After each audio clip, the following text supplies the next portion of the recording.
बिस्मिल्लाहिर्रहमानिर्रहीम। अस्सलाम वालेकुम। आज हम बनाएंगे डिफरेंट स्टाइल से यूनिक से कबाब की एक बहुत ज़बरदस्त रेसिपी।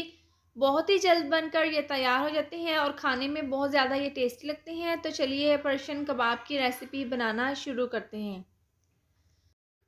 कबाब बनाने के लिए हमने बीफ का कीमा लिया है 500 ग्राम और मशीन से बारीक वाला कीमा हमने बनवा लिया है। तो सबसे पहले हम 2 मीडियम साइज़ के प्याज हमने कद्दूकश कर लिए हैं। कद्दूकश करने के बाद इसका पानी अच्छे से निचोड़ लिए हैं और ये प्याज हम कीमे के अंदर डाल देंगे।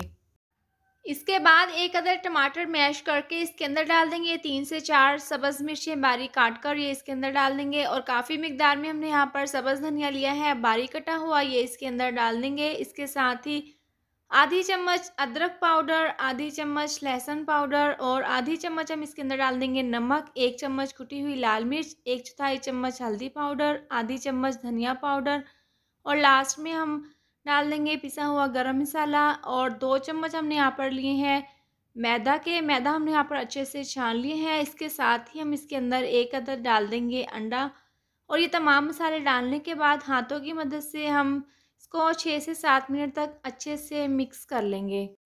कीमे के अंदर तमाम मसाले डालने के बाद हमने इसको बहुत अच्छे से मिक्स कर लिया है। इसके बाद हम एक पैन ले लेंगे और जो कीमा हमने तैयार किया है वो पैन के अंदर डाल देंगे। इस तरह से डालने के बाद हाथों की मदद से हम इसको पूरे पैन के अंदर अच्छे से सेट कर लेंगे। इसके साथ ही अगर आपको मेरी वीडियो पसंद आए तो आप इसको लाइक और शेयर करें। चैनल पर नए हैं तो इसको सब्सक्राइब कर दें और साथ दी हुई बेल को भी प्रेस कर दें। तो पैन में हमने कीमे को अच्छे से सेट कर लिए है। इसके बाद हम इस पैन को रख देंगे चूल्हे के ऊपर और नीचे से चूल्हा जलाकर नीचे से आंच को स्लो कर देंगे और 3 से 4 मिनट तक हम इसको एक साइड से अच्छे से पका लेंगे।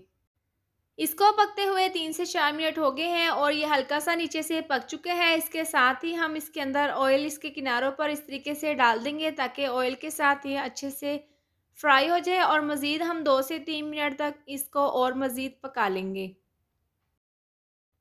इसके अंदर ऑयल डालने के बाद मज़ीद हमने इसको अच्छे से पका लिया है। इसके बाद चमचे की मदद से लंबाई की शेप में हम इसके अंदर इस तरह से लाइनें लगा लेंगे। एक साइड से लगाने के बाद दूसरी साइड से भी हम इसी तरह से सीधी इसके अंदर लाइनें लगाकर कीमे के मिक्सचर को पीसीज में कट कर लेंगे और इस तरह से काटने के बाद हम इसके ऊपर ऑयल हल्का सा छिड़क देंगे ताकि कबाब अंदर से और ऊपर से अच्छे से फ्राई हो जाए।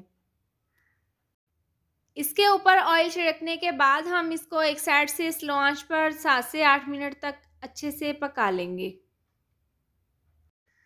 इसको स्लो आंच पर पकते हुए 8 मिनट हो गए हैं। इसके बाद एहतियात के साथ हम इसकी साइड को चेंज कर देंगे और आप यहाँ पर देख सकते हैं एक साइड से अच्छा सा कलर आ चुका है। बाकी के तमाम पीसीस की भी हम इसी तरह से साइड को चेंज कर देंगे।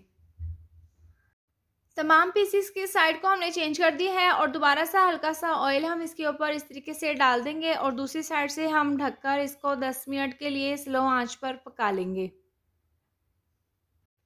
इनको ढककर स्लो आंच पर पकते हुए 10 मिनट हो गए हैं। ढक्कन हटाकर हम चेक कर लेते हैं तो दोनों साइडों से ये कबाब अच्छे से फ्राई हो चुकी हैं। इसके बाद जो इसके किनारे हैं इनको भी हमने हल्का सा सेक लेना है। तो चारों तरफ से हम इनकी साइड को चेंज करते हुए अच्छे से सेक लेंगे। तो यहाँ पर तमाम पीसीस को हमने चारों साइडों से अच्छे से सेक ली है। इसके बाद गर्मा गर्म हम ये कबाब डिश में निकाल कर सर्व कर लेंगे। बहुत ही लजीज खुशबूदार पर्शियन कबाब बनकर तैयार है और हमने इसको डिश आउट कर लिए हैं। बहुत ही ज़्यादा ये जूसी और सॉफ्ट बनकर तैयार हुए हैं। आप अपने घर पर दावत में ये रेसिपी ज़रूर ट्राई करें। रेसिपी पसंद आए तो आप अपने दोस्तों और फैमिली के साथ इंजॉय करें। बहुत ही मज़ेदार ये बनकर तैयार होते हैं। उम्मीद करती हूँ आपको मेरी ये मज़ेदार सी रेसिपी ज़रूर पसंद आई होगी। तो ये थी हमारी आज की वीडियो। अगर आपको मेरी ये वीडियो पसंद आई हो तो इसको लाइक और शेयर करें। चैनल पर नए हैं तो इसको सब्सक्राइब कर दें और साथ दी हुई बेल को भी प्रेस कर दें ताकि मेरी आने वाली हर नई वीडियो का नोटिफिकेशन आपको मिलता रहे। अल्लाह हाफिज़।